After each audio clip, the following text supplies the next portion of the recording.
I have to say I'm very proud to say here, I was so moved this morning by the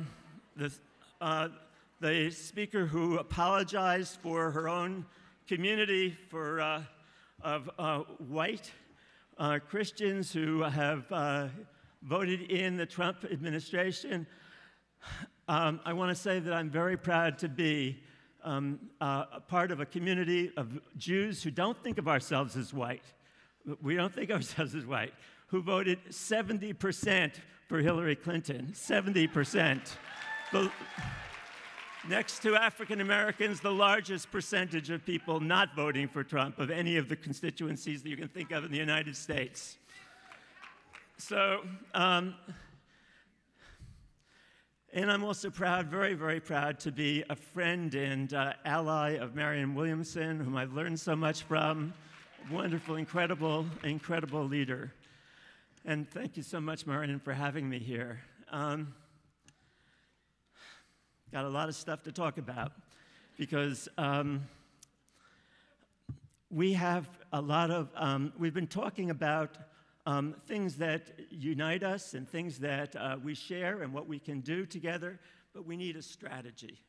We need a strategy. We need not only to say each of us needs to bring the good energy here, we also need to have some strategic orientation. So I'll start with this. In my experience, I started being an activist in the liberal and progressive world in 1964, about to turn 74 next week. And what I have seen, beautiful, incredible, wonderful energy, but at the same time some problems, and I'm going to talk about some of those. But one of them is that we have so many individual silos. People are working on immigration rights, and they're not connected to the people who are working on environmental sanity. And people who are working on environmental sanity are not connected to these anti-racist struggles. And anti-war people aren't necessarily linked in to the struggle for human rights in other parts of the world. And it just goes on and on. Each group really doing beautiful work, but in individual silos. And so one of the first things that is necessary is to bring all of these different groups to some kind of togetherness. Now, I know that some kind of togetherness is not going to result very quickly in a specific organization to unite everybody. There's too many people who are, let's say, attached to their fundraising projects, their way of keeping their organization going, et cetera. It's not going to be easy to bring these groups together. But what we're saying is we need to have at least a common vision. You know, Martin Luther King Jr. did not become an icon of social change by giving a speech to some 300,000 people in 1963 in Washington, D.C., the March on Washington. I was there. He did not give a speech saying, "I have a complaint." The liberal and progressive forces are great on their list of complaints. We need a vision of the dream that we share. What is the dream, the common dream? Well, I want to say in a simple formulation of it, that I'd like to see us try to convince every one of the specific organizations or movements that you're part of to also share, not to eliminate their own particularity and their own particular focus, but to also share this. That we need, and this goes like this, we need a new bottom line in the United States and in fact in the world. A new bottom line that says the following. The old bottom line said that you judge efficiency, productivity, rationality in our corporations, in our economic system, in our political system, in our educational system, virtually every part of the society, you judge it by how much money or how much power gets accumulated. That's the old bottom line. We need a new bottom line. And the new bottom line should say that we want to judge efficiency, productivity, and rationality by how much that institution, that economic system, that political system, that educational system maximizes people's capacities to be loving and caring, kind and generous, ethically and environmentally sensitive, enhances our capacity to respond to other human beings as embodiments of the sacred, and enhances our capacity to respond to the universe, not as a commodity to turn into something to sell, but with awe and wonder and radical amazement at the grandeur of this universe.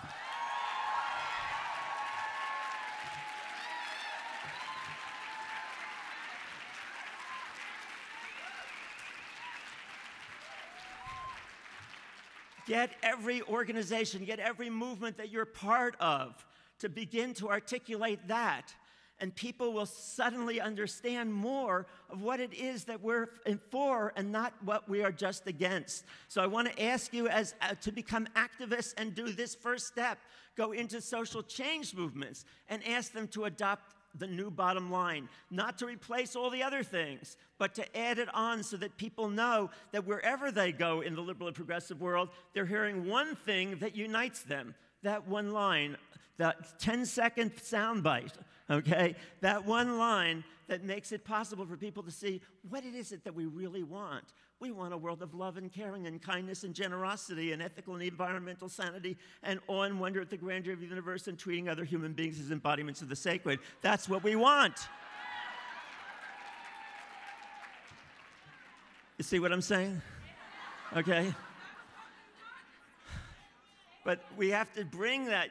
So here, wherever you go into movements, okay? And this is part of a theme that I'm going to talk about a little bit more today, because there's a big problem in a strategy, and that big problem has to do with the liberal and progressive world. So before I go there, I just want to say two things that we, in the network of spiritual progressives, parentheses here. Now, what's a spiritual progressive? A spiritual progressive is not necessarily somebody who believes in God, or not necessarily somebody who believes in any religion. In fact, we welcome fundamentalist atheists are also welcome into our network of spiritual progressives. A spiritual progressive is somebody who affirms that new bottom line. If you affirm that new bottom line, you're a spiritual progressive. Please join the network of spiritual progressives, because we're going to do something together. Now, so we've put forward as examples of what it would look like to have that new bottom line in place, two concrete programs that I want to tell you about. The first one is called the ESRA, the Environmental and Social Responsibility Amendment to the U.S. Constitution. And here's what it says. Here's what it says. There's several points to the ESRA, so let me get them out.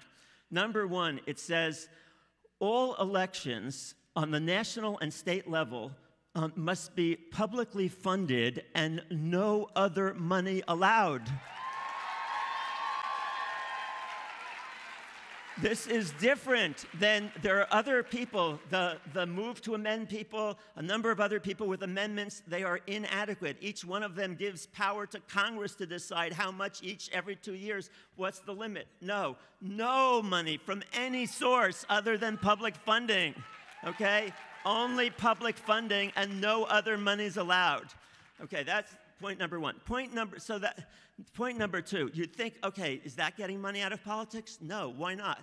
Because corporations have been able to threaten localities and say, we're going to move our corporations out of here if you don't allow us to continue to pollute, or if you don't allow us to continue to not pay high enough wages and so forth. And many localities have capitulated to that, because not because they are worshiping corporations, but because they care about their own working people and they want them to have jobs. And if those corporations can do it, can move out. So here are the next 2 points. The second point of the ESRA says the following: every corporation with incomes above $50 million a year. So we're not talking about local mom and pop operations, not small corporations. Every corporation with incomes above $50 million a year must get a new corporate charter once every 5 years, right? And that will only be granted to those that can prove a satisfactory history of social and environmental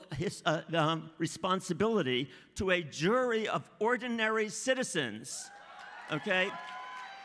No more relying on regulatory agencies that can be filled up, as we're seeing right now, the regulatory agencies filled up by the very people that the agencies were supposed to control. But it was not only during the Trump administration. This has happened under every Democratic administration as well.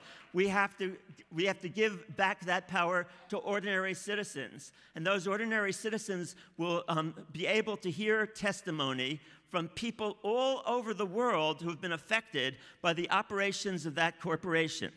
Get it? Okay, so that's point number 2. Point number 3 is, and if they are going to move their resources out of any particular area that they've been working in, they have to file an environmental and social impact report and then pay damages to the community that they're moving out of to the extent that they have hurt those communities.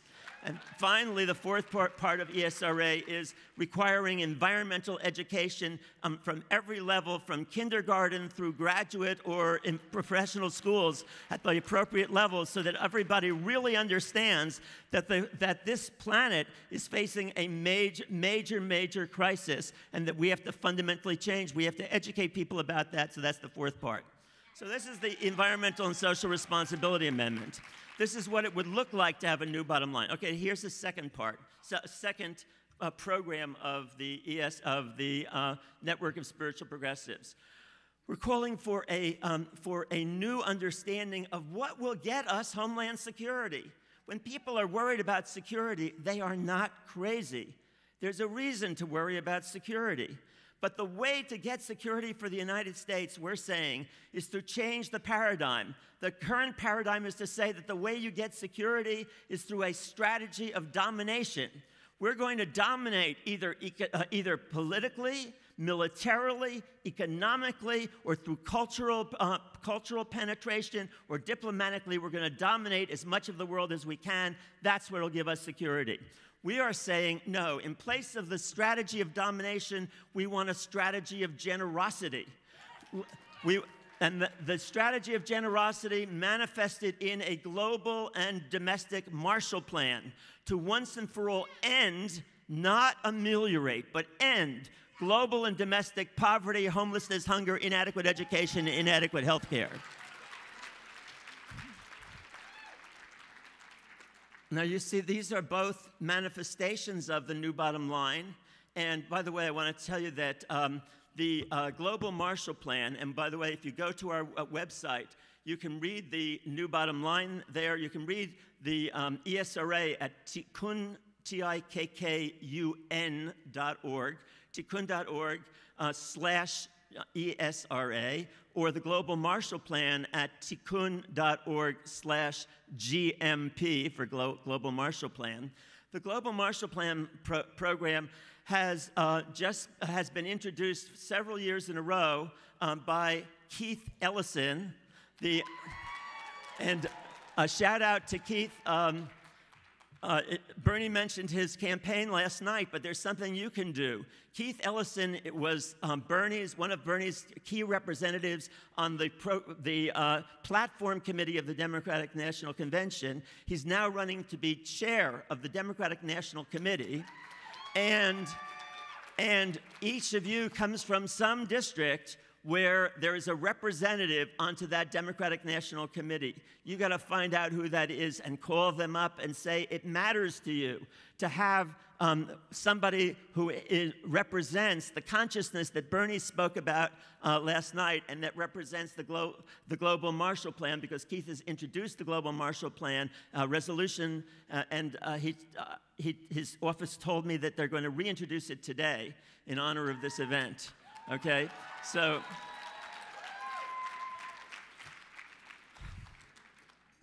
so this is what it would look like. Now, how are we going to get there? How are we going to get there? So what's the strategy to get there? Well, in some obvious way, the strategy is this. Bernie started it last night by saying, look, you've got to recognize that there are many people who voted for Trump who are not racist, sexist, homophobic, xenophobic, Islamophobic, anti-Semitic. They went there for other reasons. And I want to talk a little bit about what those other reasons are, because Bernie started with the economic reasons, and he's entirely right about that. But I'm not only a rabbi, but also before I became a rabbi, I was a psychologist, and Tikkun was created by the Institute for Labor and Mental Health, and I'm the executive director of that, and we did a study, and we've continued to study the psychodynamics of American society. And those psychodynamic, and in particular, asking the question that was asked again by Reverend Barber today: why is it that people move against their own economic self-interest? How could that happen? So we asked people, we started and we learned about people's lives, and we learned that people are in great pain in their lives. One dimension of it is the economic dimension, and that Bernie laid out beautifully. Let's stipulate, I'm not going to repeat them all, okay? Let's stipulate that all of the ways in which Bernie articulated last night are really significant and important to people. But we learned that there were other things that are critical to people's lives that aren't immediately apparent to those who have narrowly thought that, well, as the Democratic Party strategists put it, it's the economy, stupid. No, it turns out we discovered that there are other needs besides economic needs. And the two most important that we discovered were the need for some sense of self-respect and feeling that other people cared for them, number one, and number two, a sense of meaning and purpose in their lives. Now, why were these so important? Because they are systematically denied for most people in this society. In regard to and both of them have to do with the way the structure of the competitive marketplace is set up. You see, people spend all day, every day, in a world of work in which they are taught that the bottom line is money and power, and that their value is how much they can increase that. And they learn that they're surrounded by others who are looking out for number one. And eventually people, year after year, bombarded by this thinking, and that thinking reinforced by every sitcom, every television show, every political analysis that they hear. But even, that sense that everybody's out for themselves, looking to get more power or more something from somebody else, and that's the only rational way to be. That the only rational way to be is a maximizer of self-interest. Was people more and more absorb that. And by the way, you look at any of the little comedy shows for kids 4, 3, 4, 5 years old. It's about one animal beating up the other or ridiculing or who has more power than the other.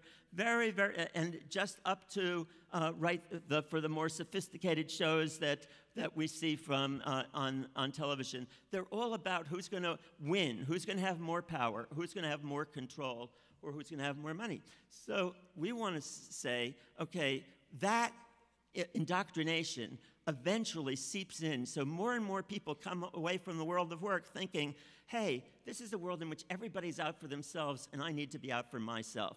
That's the only rational way to be. Now, what we learned about that is that, number one, that consciousness changes human relationships, undermines and weakens human relationships, because more and more people look at each other from the standpoint of, what's in it for me? What are you going to do for me? Even loving relationships, marriages, more and more people today enter into marriages in which they've unconsciously or consciously, some people consciously making lists about other people to decide who I want to make a commitment to, but more and more people looking at other people and saying, okay, amongst the people who are likely to fall for me in the short run, this one will fulfill more of my needs than anyone else. Okay? Now, you might say, what's wrong with that? That seems like a perfectly rational way to be. But the problem is that then when people enter into relationships of that sort, the relationships themselves of the marriages become very unsteady. Why? Because you never know in a society where 50% of the marriages end in divorce, you never know whether your partner is at some point going to find somebody who might, in their belief system anyway, whether it's true or not, might satisfy more of their needs than you would. So there's a tremendous insecurity, whereas in the past there used to be a sense that, okay, you've got a partner, you're married, this is it. now people feel very insecure in those marriages. And the right came forward and said there's a crisis in the society, and it is a spiritual crisis. And the spiritual crisis is manifested in the insecurity in families. And guess what? Under this terrible bad news, they were correct. There is that crisis. But what the right did was to manipulate that and say, and you know where that's coming from? And then they would point to the demeaned others of the society and say, these people, whoever they are, okay? And so it was first Native Americans and African Americans, and then in the last 20 or 30 years, it's been all feminists, and then it became all gays and lesbians, and then it became immigrants. And they point to the demeaned others and say, these are the people who are introducing selfishness into the society. Okay? They're introducing selfishness because all they're doing is advancing their own agenda, their own particularist agenda, and they don't care for the collective. They don't care for the rest of us. Now, the truth is that there is a need for people caring for the collective, but as was so brilliantly put by the last speaker, you know, for Black Lives Matter. Of course, all lives matter, but that's precisely why I want to fight for Black Lives Matter, right? But the point here that you want to understand is that it would have been easy for a liberal and progressive movement to turn around and say, you know where the insecurity comes from? From the core values of the capitalist marketplace that are teaching everybody to look out for number one and that the bottom line is money and power. That's where the insecurity comes from, and that's where... But they didn't do that. And here's the point that Bernie was dancing around but didn't say. The reason they don't do that is because a lot of the people at the top leadership of the Democratic Party are just as committed to the interests of the 1% as everybody else, as the other parties.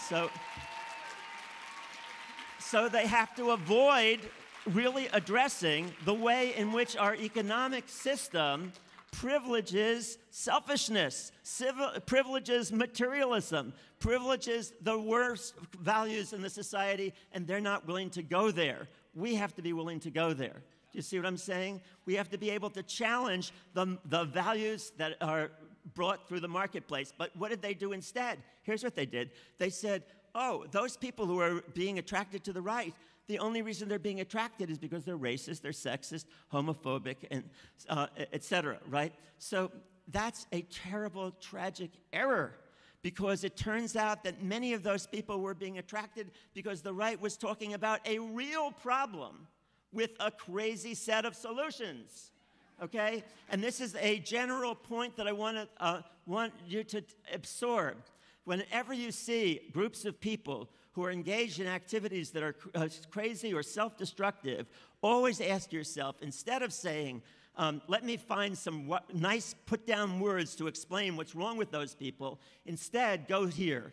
Say, I need to see what are the real needs that underlie this behavior, and what are the false strategies that they are using. Separate the needs, the legitimate needs that people have, from the strategies that they've adopted to deal with those needs. Challenge the strategies. Challenge the strategies, but validate the needs.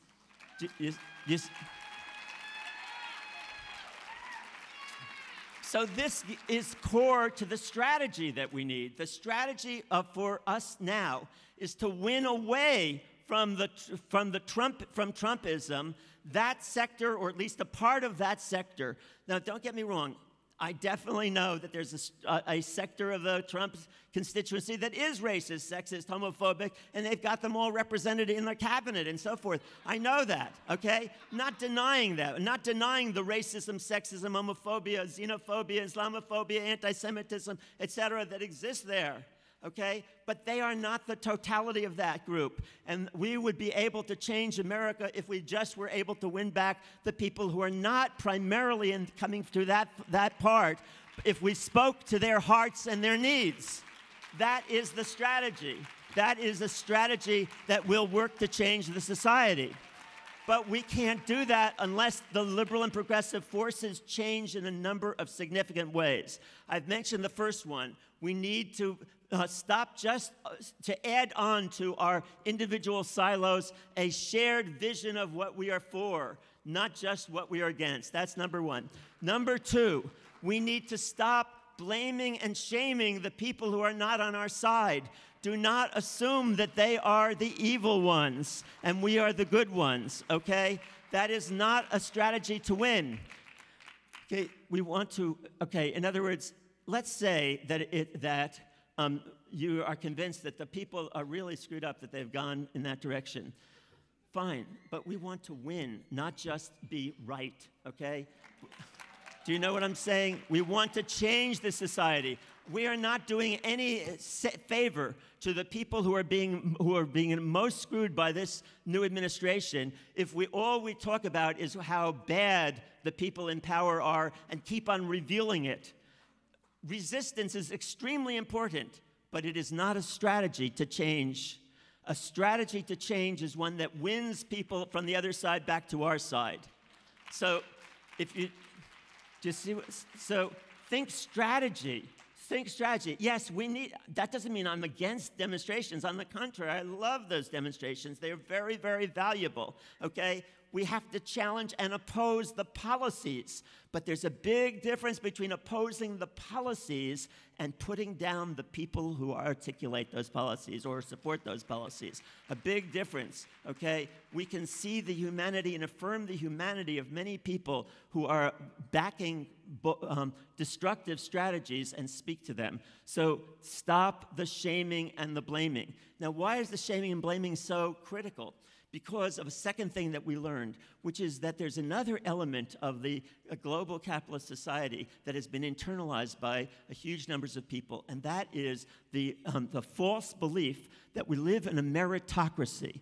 And a meritocracy means a society in which those who have merit make it to the top, and those who aren't doing so well don't make it to the top. This idea that we are in a meritocracy leads people to a deep self-blaming. And one of the things that our study revealed, and by the way, I talk about this more in the article in the current issue of Tikkun, my essay, Tikkun. I hope you'll subscribe to Tikkun, but you'll get it for free if you join the network of spiritual progressives. You can get that at spiritualprogressives.org.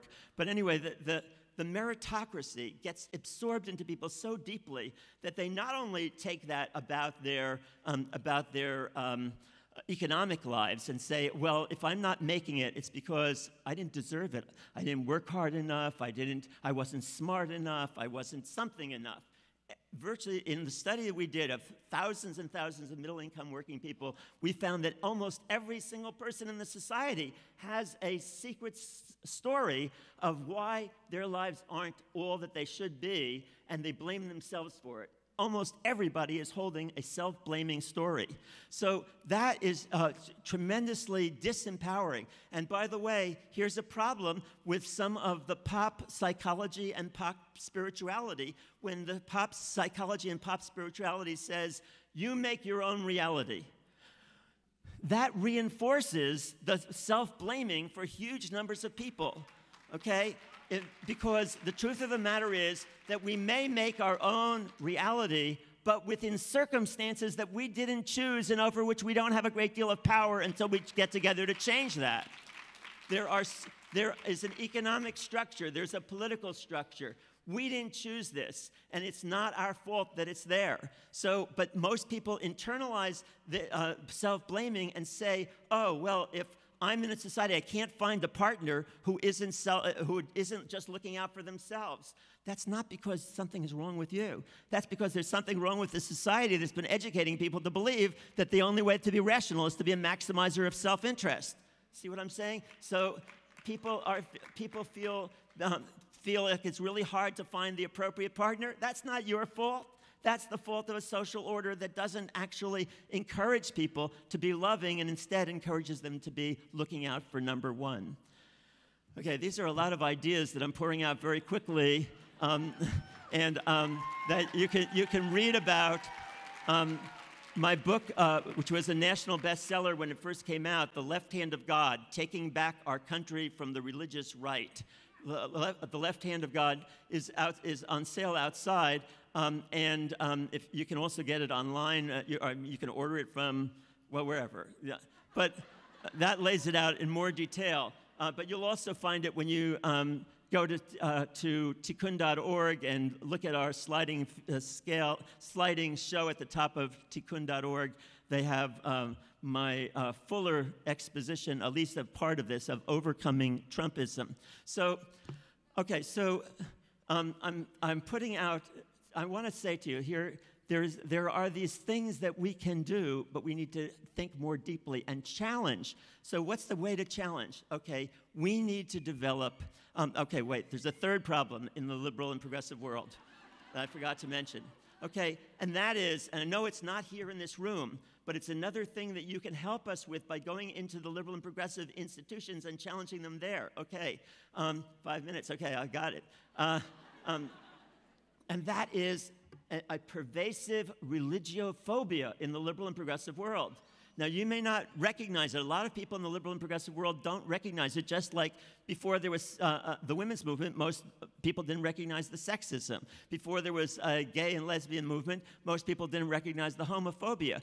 There is deep, deep prejudice against religious and spiritual consciousness in a great section of the liberal and social change movements. I learned about this from the people who we were interviewing, who told us that they would go, that they originally, as I said, for economic interest, they were going to liberal and progressive meetings. And what they would hear there was a message that said something like this: we would like you religious people, and by the way, 60% of Americans still claim to be going to some religious service at least once a month.